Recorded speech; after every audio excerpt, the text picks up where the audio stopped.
Welcome back to Face the Nation. I'm John Dickerson. We're joined by Republican presidential candidate Senator Rand Paul. Senator Paul, the race in Iowa, your staff says there's going to be a big surprise there. Where are things in your campaign? You know, we just announced 1,000 precinct chairs, which is a pretty significant effort. We don't think any other campaign really has announced that many precinct chairs. We think we may well be the most organized campaign in Iowa, and that's somewhat unheralded if you watch the polls. But really, a caucus is about turning your people out. It's calling them, getting them out. We're planning on getting a lot of college students out. We've organized all the college campuses, and our goal is 10,000 students, and we're going to try.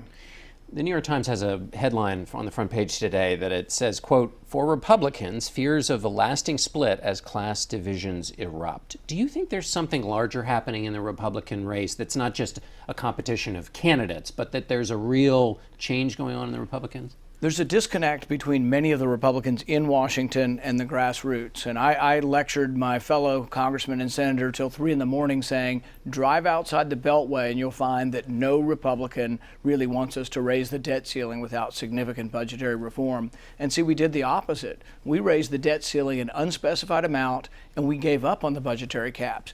Not one Republican outside the Beltway supports that. So that's a real disconnect. If you see Republican leadership working with President Obama to raise the budget caps, but it's because some on the right want more military spending, some on the left want more welfare spending, so they both get together, we raise both, but as a consequence, we have a $19 trillion debt. Is there a way to fix that disconnect that you're talking about? It seems pretty bad. Term limits. Really, there needs to be more turnover in office. And I think if you had that, all of a sudden, people would be more enthused. And I think that's why the Republican electorate is looking for outsiders, because they're tired, basically, of everybody in Washington saying, no, we can't do anything. We have the power of the purse, and we're not using it.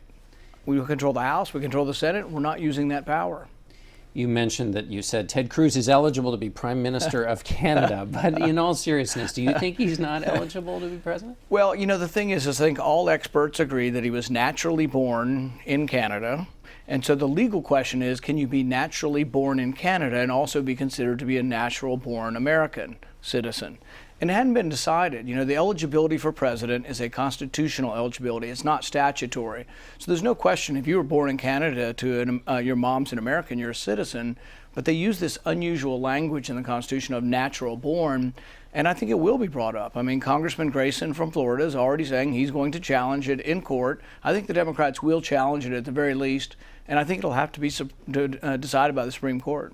You think it'll, and what happens if it's not? I mean, are you saying voters should see this as an impediment to Ted Cruz as being president? You know, I don't know, but I think it'll be extraordinary to have if he were the president, he would be the first president not born in the United States. And so that alone would be extraordinary. And so people have to decide for their own minds whether it makes a difference where someone is born. This week, the Senate's going to bring up a piece of legislation you're sponsoring on auditing the Fed. Why does that matter to a regular person who may not follow this issue? Well, you know, people talk about income inequality a lot, and I think some income inequality is really related to Fed policy. I also think our major recession in 2008 was caused by the Fed, by keeping interest rates below the market rate. The housing boom was stimulated, but then there was no reaction to slowing down the housing boom by interest rates rising. Interest rates are like the price of money, they're like the price of bread. Prices go up and down to give information back to the economy. But if you're sending the wrong information, we get into these boom cycles, but then we have significant busts. And during the bust, the Federal Reserve actually bought foreign banks, bought assets of foreign banks. I don't know where we ever gave the power to the Federal Reserve to own foreign banks or to bail out foreign banks. They're still bailing out the banks to the tunes of tens of billions of dollars. And I want to know how they're doing it, who they're giving it to. I want to know what assets they hold and whether some of them are still troubled assets. So it's oversight, it's transparency. It passed in the House with every Republican and 100 Democrats. That's really bipartisan. We're hoping for the same thing on Tuesday in the Senate. But so your argument is if interest rates are not reflective of the actual situation, you have this bust that hurts regular folks. Yeah, and what happens is interest rates are kind of like insulin. When you eat a big meal, your blood sugar goes up, insulin rises, and then it comes back down with the blood sugar. It should be the same for the economy. As an economy heats up, there's more competition for the money. The price of interest should rise, and it slows the economy back down. But if you keep the price of money or interest too low, you keep getting the signal and the economy rises without end, but eventually it bursts in a very tragic way like it did in 2008. All right, Senator Paul, thanks so much for being with us. Good luck out there.